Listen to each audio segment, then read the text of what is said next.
So hello everyone, welcome to our last session in this week, but there's many more sessions as part of the Birmingham LGBTQ History Month Health Conference. This session is called Queering Nutrition, and it's going to be focusing on the food system and the nutrition from an LGBTQ point of view. My name's Bradley Akub, my pronouns are he, him, and I am a senior officer within the food system team, and I'm joined by a couple of my other food system team officers. So I'm also joined by Neve and Chloe as well, who are on the call. And then with my other hat, I am the chair of the LGBTQ and Ally Staff Network for Birmingham City Council, and we're organising the Pride Well Summit this month. And I've got the support of Dawn and Anita, who are on the call, who they'll be watching the chat and just helping out with any of the session as well. And you should be able to see on the screen, and throughout there'll be opportunities with links. So you should see the food system PH at birmingham.gov.uk on the screen at the moment. So if you do have any questions, or there is any follow-up from any of the points that we covered today, or if you would like to find out more around the food system work in Birmingham, the Birmingham Food Revolution or more, then drop us an email at foodsystemph@birmingham.gov.uk.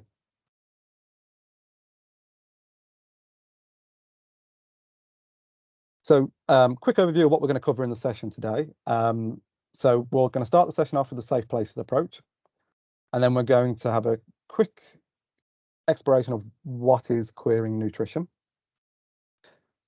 Check out some of the facts and figures from the UK and around the world. Explore what's next and what we can do in our services, but also what we can encourage or what we can get involved in growing the field of queering nutrition and understanding of LGBTQ+ in the food system. And then if anybody was at my inclusive services, inclusive language session yesterday, there'll be a page with further reading. So there'll be opportunity to click on the links and access that further reading and knowledge. But also I'll be putting them into the chat as well, so everyone will be able to take them away afterwards.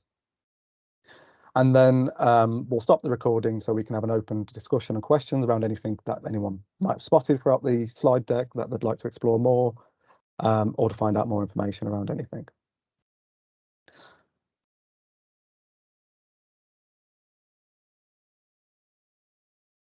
So the safe place approach. So this slide is something that we're using, and this approach is something that we're using throughout the entire conference. So in every workshop, all of the hosts will be showing this slide. And it's to set the kind of intention and our action on how we're going to make sure all the events, workshops and webinars are a safe place for everyone to learn, share and grow. And we do this through the expectation on the host and all of the attendees to show respect. And we're going to respect one another and respect everyone's time in this session. To show empathy, so we acknowledge the feelings, experiences and the identities of those around us. To be caring, so we'll create a non-judgmental, caring space for people to be authentic and to share their experiences if they want to, but also to be open to learning something new. Support, where we'll listen, empower and support each other on this journey of exploration and knowledge and growing. And inclusion, so we're going to make sure that we include all LGBTQ+ identities and experiences, and particularly those that are more marginalised within the LGBTQ+ space, to make sure that everyone in the community is heard and seen. So as I said, this will be used throughout the conference, and if anybody's interested in taking it away and using this approach, drop me an email and we can share the slide deck afterwards. So before I move on to the next slide, because I am going to show a bit of a video on the next slide, just as a heads up beforehand, before we get to it.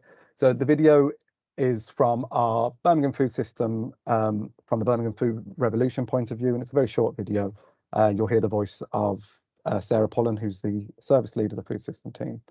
But it gives you an insight into our approach here in the city on how we want to deliver the Birmingham food system strategy, which will be taken through to 2030, but also our approach in the city generally to how we're going to drive the Birmingham Food Revolution, which connects quite nicely to what we are going to be covering in the session today. So I will move on to the video. And Birmingham, the time for change is now. Join the Birmingham Food Revolution. We deserve to thrive. Through a diet that is nutritious and well balanced, that respects the world around us. Food that is fair and stands up to injustice at every stage. A revolution that empowers us, the people, to overcome the barriers that stand in the way of tasty, healthy and sustainable food. We support diversity and choice. We are resilient. We adapt, learn and evolve. We are here for Birmingham and to celebrate what food means to this bold city. United, we can build a food system where everyone will benefit. The time is now to collaborate, to empower, to equalise. We need to go further than sustainability. We must go deeper and fix the very foundation. We demand a thriving food system built to regenerate and ignite powerful change in our environment, our communities and our economy. The road ahead is long, but the Birmingham food revolution has already begun. Are you ready to join us and build a better future for Birmingham?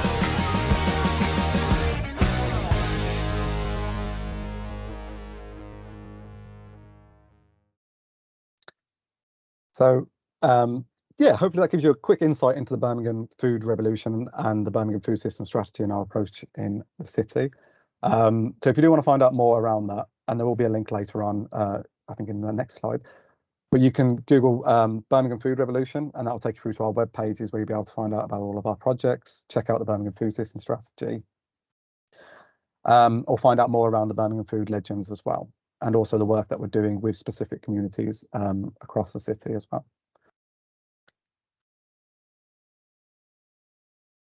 So bringing back to why we're here today, which is around queering nutrition. So interestingly, the title for this slide deck and this workshop today kind of came out of a conversation with Jake Salloway-Costello, who is from the University of Nottingham, who's an academic in health promotion and spoke at one of our creative dinners recently as well. And it was around the kind of emerging work that's happening internationally, but also in the UK. And the definition that I found for queering nutrition, I took from a book called Queering Nutrition and Dietitians. So queering nutrition relates to the experiences of LGBTQ plus people relating to food, bodies, nutrition, health, well-being, and being queer. And it's important in the sense that we are aware that food, nutritional food particularly, and all of the professions that work in that space around making sure that people have access or have the knowledge around nutritional food, such as nutritionists, dietitians, public health professionals, healthcare workers, social care, teachers, and many, many more. We're all aware how important food is to health and well-being of everybody.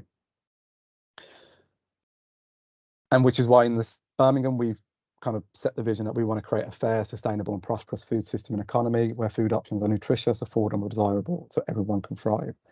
And you heard in the video as well, a big part of that is empowering and equalising and collaborating.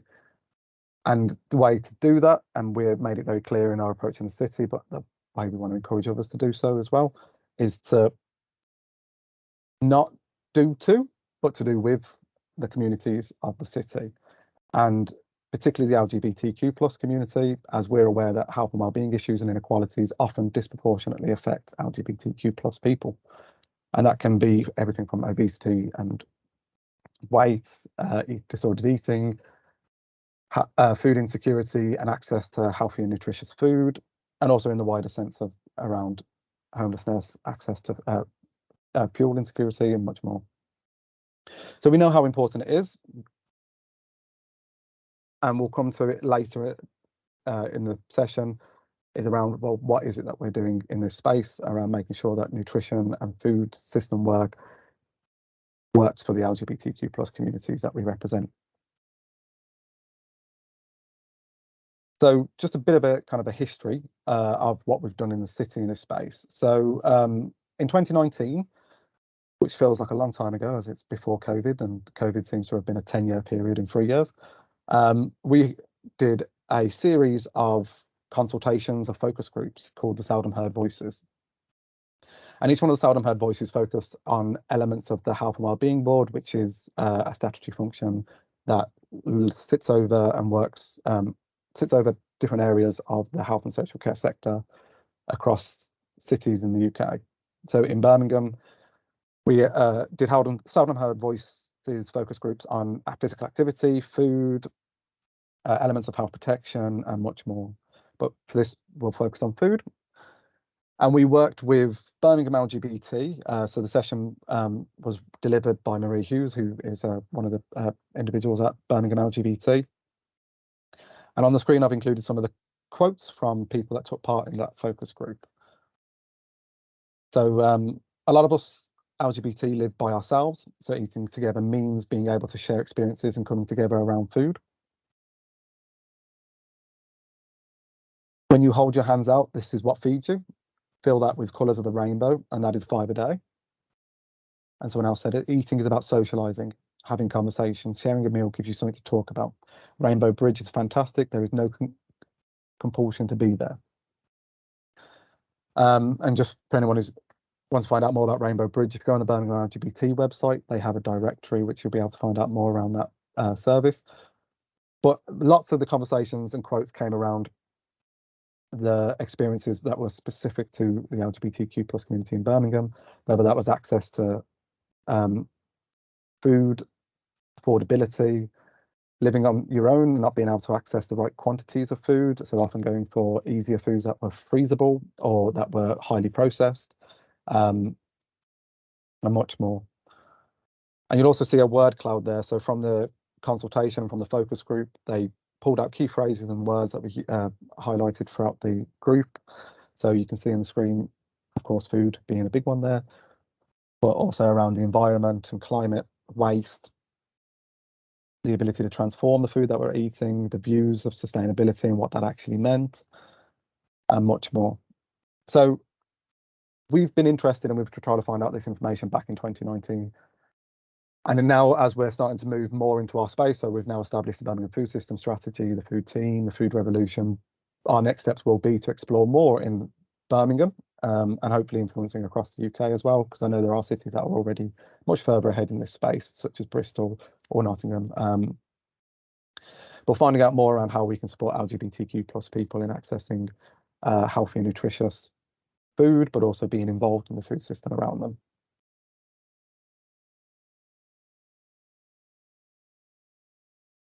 So a bit on the facts and figures. So I'm not from a nutritional background. I'm a public health professional that works in the food system team.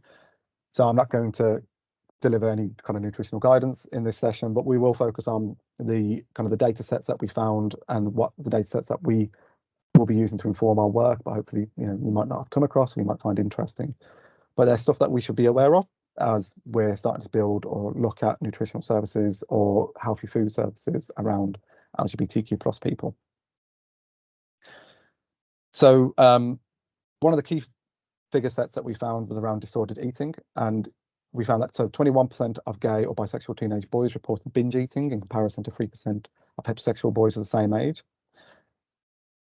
In our community health profiles, so the community team, as part of the public health division in Birmingham City Council, created a series of community health profiles.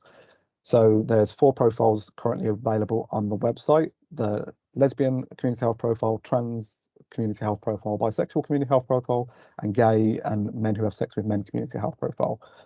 2 are fully published with infographic sets, so the trans and lesbian are fully published, so you can check them out now.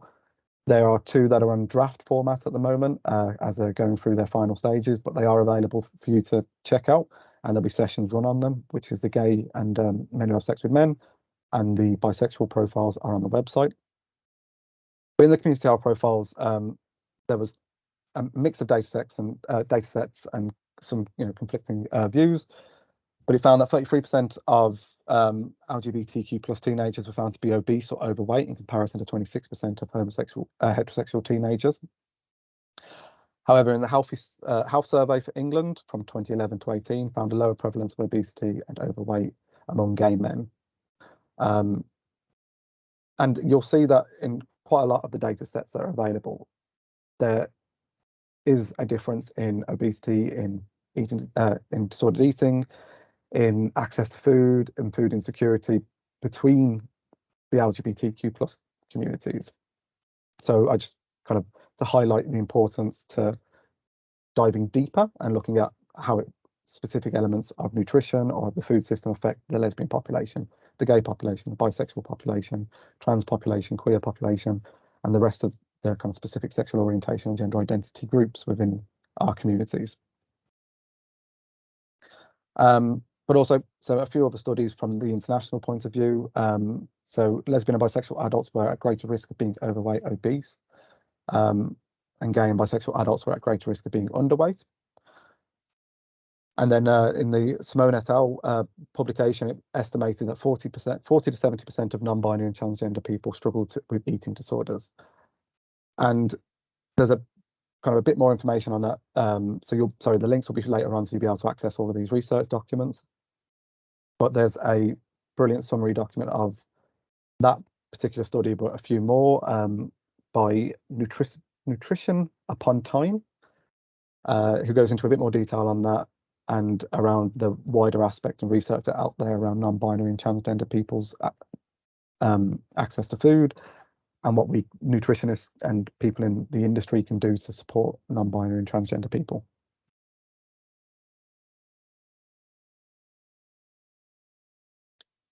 So a little bit on food insecurity and access. So there is a bit more information on this specific to the UK, thanks to the Trussell Trust that produced a report back in 2023. And it stated that 27% of LGBTQ plus people experience food insecurity, in contrast to 13% of heterosexual people, and that LGBTQ plus people overrepresented comparatively. But interestingly, they also reported that there was lower numbers of LGBTQ plus people being referred to the Trussell Trust services.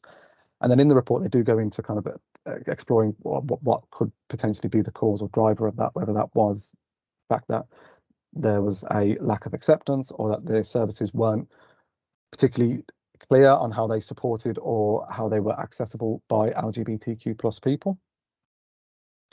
So there was more that we could be doing in that space around ensuring that the provisions that are available to food banks and to food pantries and to community food hubs could be improved, particularly in LGBTQ plus support. And then in the international studies, and it does seem to be that there was, particularly in North America, there was results that we saw around transgender people having higher prevalence of difficulties with accessing emergency food support.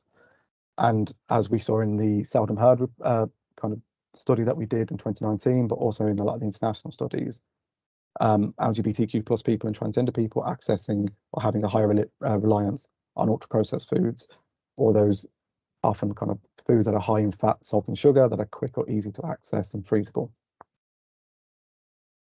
And similarly, in that USA study in 2019, that 79% of transgender people were food insecure.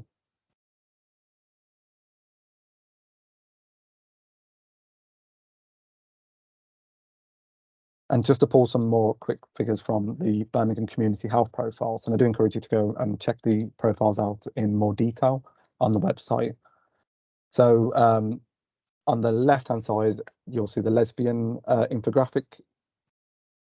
So around 1 in 5 lesbian and bisexual women had an eating disorder, compared to 1 in 20 heterosexual women. We can see that lesbian women are less likely to have a healthy body weight compared to heterosexual women and bisexual women. That obesity was 1.5 to 2 times more likely in lesbian women compared to heterosexual women. And that a bit more information around diet as well towards the bottom. And then in the wider community health profile, you'll be able to go into more detailed information on each one of those subjects and the data sets that they use for that. Then in the gay and men who have sex with men, it's a slightly different picture. So in a report by Brighton in 2016, 54% of LGBTQ plus people experienced barriers to healthy eating, whether that was access to unhealthy foods, cost to health of healthy foods, and more. In the Active People Survey in 2014, 58% of gay men ate 5 a day, compared to 47% of heterosexual men. So potentially there's a flip side of kind of looking and working how we can learn from the attitudes of gay men and how we can improve the heterosexual men by access to 5 a day, by learning from what is the drivers for gay men accessing 5 a day. According to the Healthy Survey for England in 2011-2018, 52% of gay men were overweight or obese, comparison to 68% of heterosexual men. And then the mixed evidence and extent to which gay and bisexual men are underweight compared to with heterosexual. And you saw that earlier about the conflicting data sets depending on who's reporting. And then in the bisexual space, so in the Active People Survey, found that less bisexual people in England ate 5 or more portions of fruit per day compared to lesbian or gay people or heterosexual people. The meta-analysis of 12 UK surveys revealed that 60% of bisexual men were overweight or obese compared to 68% of heterosexual men or 52% of gay men. And then a few more points there. So I suppose just to kind of highlight the importance of deep diving into the particular communities within the LGBTQ plus space and finding out both where we need to work more in improving access or support or guidance, but also where we can learn from the LGBTQ plus community in improving the access for heterosexual and cisgender populations in healthy food and nutrition.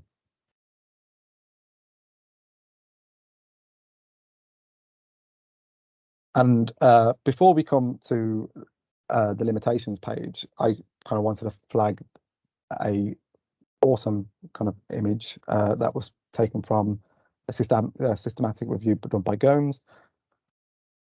And this is specifically focused on transgender and non-binary information and support and documents around healthy eating and nutrition. And on the left, you can see where there was more evidence or data, and on the right, where there needs to be more research, more support, and more services. So there was stronger around food and nutrition security and body image and weight control. So you can see some of the points there around transgender teenagers and adults suffer from a high prevalence of food insecurity, and that people have difficulties in accessing food and food programs. And interestingly, that might be something that's similar that we see in the UK, as we'll come to in a moment on the limitations page. Then in body image and weight control, how eating disorders and dietary restrictions and weight manipulation strategies for affirming genders are frequent and are related to discriminatory social cultural patterns.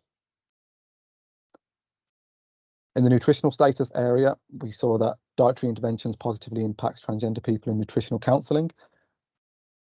And there's a brilliant post that's on the BDA website that was done in 2023, I believe. I have got the quote further on in the slide deck, but it was done by Rosa from University of Nottingham, which kind of explored the access to services and the need for us to kind of grow that knowledge base and the importance of that, particularly in the wider care sector, such as in trans healthcare, where adapting or knowing around healthy eating, particularly when people are transitioning, is quite important. So making sure that they're positive experiences across the board. There's then links to the health assistance. So it was identified that there wasn't enough about the existence of barriers to nutritional care for transgender people, but we can see as well from the Sustain and from BDA in 2 of their articles that more information is required for us to be able to truly be able to understand the needs of the wider LGBTQ plus in nutritional support and how we can build services in that space. And the views of healthy eating was the kind of the where they found that the need for a lot more information and evidence and research for us to be able to build robust healthy eating guides and support for LGBTQ plus people. And it's something similar that we're trying to do across the board, particularly in Birmingham. So we're currently in the process of doing the culturally diverse healthy eating guides, which is a plan of kind of a step up from the Eat Well guide in adapting and ensuring that we have robust support for people to access healthy and sustainable food from different cultural backgrounds. And then that'll be extended and kind of grown around that cultural competence area of not just ethnicity and race and cultural identities in that sense, but also LGBTQ plus, long-term health conditions and more.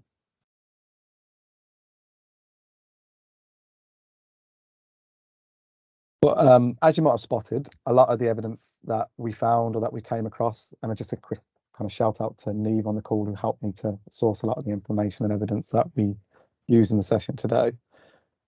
One of the key things that kept coming back, particularly for the UK, but in a lot of the international reports as well, was a lack of evidence, a lack of research, a lack of kind of information in the space of nutrition and LGBTQ plus.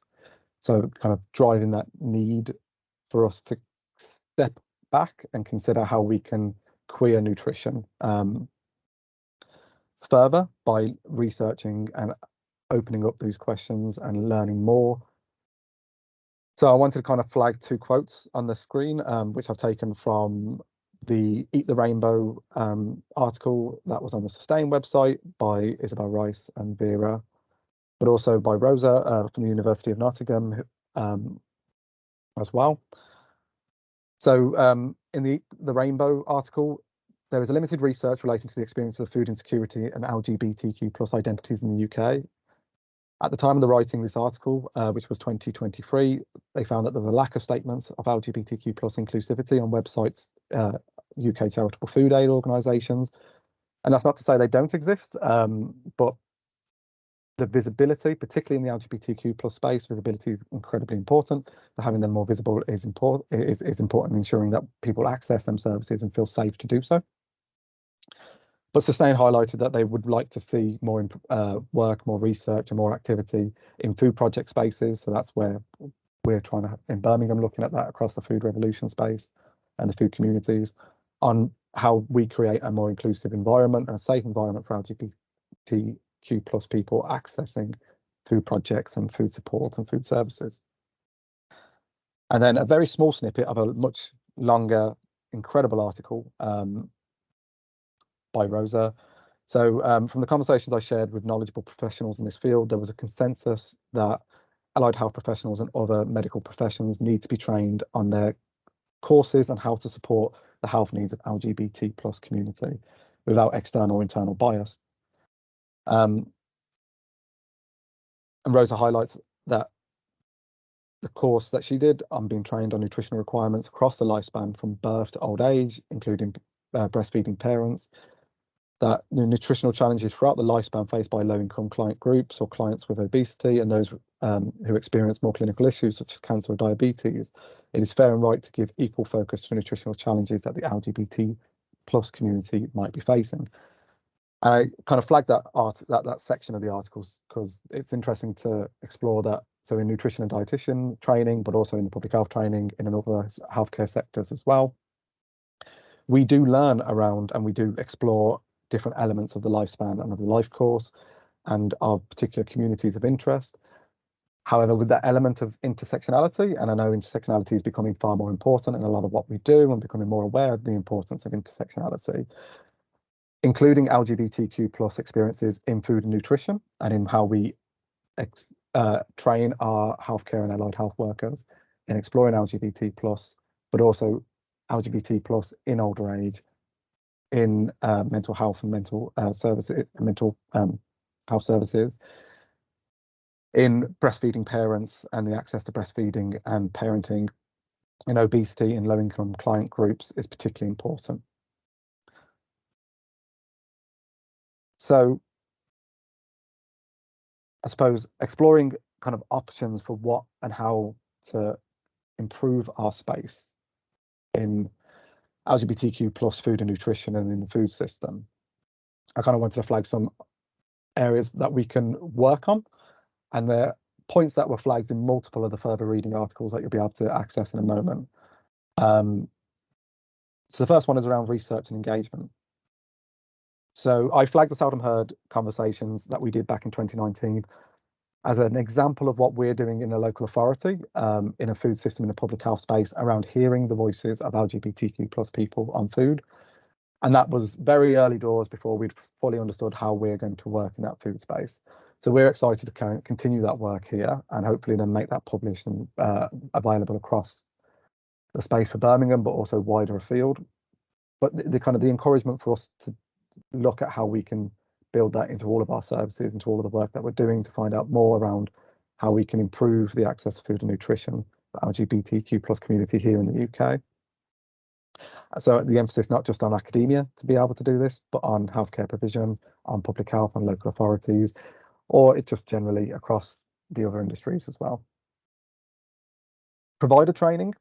So it was clear from a lot of the articles and blogs, but also talking to nutritionists and other people in the food system space, that there isn't a lot of embedded training and development on how to support LGBTQ plus service users, and very much became very clear in food and nutrition that there's almost nothing in that space. So there's a role for us to ensure that it's embedded in how we train the new cohort of allied health professionals and health professionals that are coming through across the board, whether that is in direct service user interaction, but also in those roles that aren't necessarily direct, but are in setting and supporting policies and strategies within the city, so that they can understand and appreciate the kind of the role of including LGBTQ plus health needs, particularly in health and nutrition and food. Professional inclusivity. So the provider training is on particularly focusing on kind of how we deliver services. This professional inclusivity is around how we can train and make sure that our services are inclusive in-house. So it's adapting and improving our delivery. So it was interesting that in a lot of the reports, the reason there was a limitation was that they weren't asking the questions around people's sexual orientation or gender identity when exploring their healthy food behaviours, or when asking about their eating behaviours, or when recording service delivery. So they were doing services around disordered eating, but then not asking what their sexual orientation or gender identity was. So then there's leaving this gap around being able to understand how or why, how the interaction between LGBTQ plus and eating disorders came about. So it's looking at our services, but also around our delivery and making sure that it's inclusive. So we saw in Sustain mentioned about having the kind of a visible approach to including LGBTQ plus people in our food projects and in community food projects, but also in the way that we demonstrate diversity in imagery, in our marketing, in our services, posters. It's often that we'll go for kind of that heterosexual or cisgendered kind of demonstration of a family around the table eating food, which is why, in case anybody did spot on the contents page, there was a fantastic image that is free to use, free to download from Voice, and I will put the link in the chat in a moment. But their images are free to use, and they demonstrate diverse people in different situations, whether that's in health industry, but also around the table sharing food, in using technology or work, and having diverse representations in marketing, in our presentations, or in other aspects will help people to not feel isolated, but feel that they are represented and that these services are for them. Around being open, collaborative, and inquisitive. So a lot of the time, and I mentioned it earlier around the Eat Well guide, and this is not just in nutrition and dietetics, but also in the wider healthcare or wider public health area, we can get very stuck and kind of fixed in that, well, this is what we know, so this is how we're going to stick to, and we're going to go with this. But being open to challenge that, to learn new aspects, to explore how things interact or interconnect. So going away and learning around, particularly like the community health profiles, understanding how the wider aspects of the LGBTQ plus interact with obesity, eating behaviours, access to food, to homelessness, and much more, will help to inform how we develop services and how we have these conversations with diverse service users. And finally, around platform and developing queer professionals. So the UK has a wealth of professionals and academics and experts across the LGBTQ plus field, and there's a role for us all to be active allies, not just heterosexual cisgender, but everybody, including the people within the LGBTQ plus space, to be allies in promoting and platforming LGBTQ plus nutritionists and dietitians and other allied healthcare workers, to be able to share their experiences and their knowledge, but also to be able to drive and inform the services that we are delivering as well. So in the links in a moment, there includes a few LGBTQ plus nutritionists and dietitians and allied health workers that are in that space that are trying to drive the knowledge sharing. So reach out and find out more around them, but also reach out and see if they're interested in sharing their information and learning more. So on the screen, and you should be able to click on the links, but just in case you can't access them, I'm going to put them into the chat as well. So on the screen are some further reading opportunities, and this is the kind of the first screen. The second screen in a minute, the second slide will be all of the kind of the research documents that we use. But this is for relating to blogs and useful resources and tools, key research for people to go away and find out more around, particularly in the UK. Books that people might be interested in going away and purchasing. So the Queer Nutrition and Dietetics by Philip Joy and Megan Aston, but also the Naked Nutrition by Daniel. And then some of the blogs and campaigns from BDA. So the BDA blog supporting the health and nutrition of LGBT plus people through better curricular provision in higher education. And also their Celebrating Pride campaign work that they created as well. And a few more from Sustain. Nutrition Upon Time, which is the one I mentioned earlier, who's Emily, who's a nutritionist. So that's a piece around non-binary and transgender people and accessing nutritional services. And in that article that she writes, there are some really useful hints and tips on how we can build better service provision and what we can do as healthcare professionals, as allied healthcare professionals, as nutritionists, as dietitians, as people who work in the public sector or in the private sector, in being able to kind of develop better services. There's also a link to the community health profiles page. So if you click on that link, it'll take you through to the community health profiles, all of them. At the bottom of the page is a section for LGBTQ plus community health profiles, where you'll be able to find the lesbian, trans, bisexual, gay, and men who have sex with men community health profiles. And finally, at the bottom is a London-based website, so LGBT Hero. And if you click on that, it should take you to a search link where they've got a few articles around diet. But there's particularly a very useful, interesting article on there around diet relating to people who have HIV or AIDS and the interaction between their care and their care needs and the importance of diet when in that space. So do check out all of those links, go away and read and find out more. And then I'm not going to put this one into the chat, and you can probably barely see it, but when the slide deck comes out, you'll be able to access all of these. So these are all of the research links that we use, so you'll be able to see that the Trussell Trust, Sustain, some of the wider international works and profiles and research studies and more. So they'll come out into the, we'll share this later for people to be able to explore the articles in more detail, the statistics and the data that they found, and see how they can use that to inform their services. So that was a bit of a whistle tour through queering nutrition, but it is an emerging area, and there's an opportunity for us to grow in this space and to learn. So hopefully, whilst that was a very quick whistle tour, and I'm still learning in this space around queering nutrition, so I have a shared interest being in the food system team, but also being LGBT and being the chair of the LGBTQ plus and allies network for the council. I am interested to see how we can grow this space, particularly in Birmingham, but how we can drive it across the UK. So if you are interested in finding out more, connecting over this, or if you are doing stuff in this space that I'm not aware of or I haven't shared, do let me know. But on the screen at the moment, you'll be able to see 2 QR codes. So in the top right is a link to find out more or to be able to sign up to more of the events throughout the month. And then in the bottom left is a QR code for our evaluation form.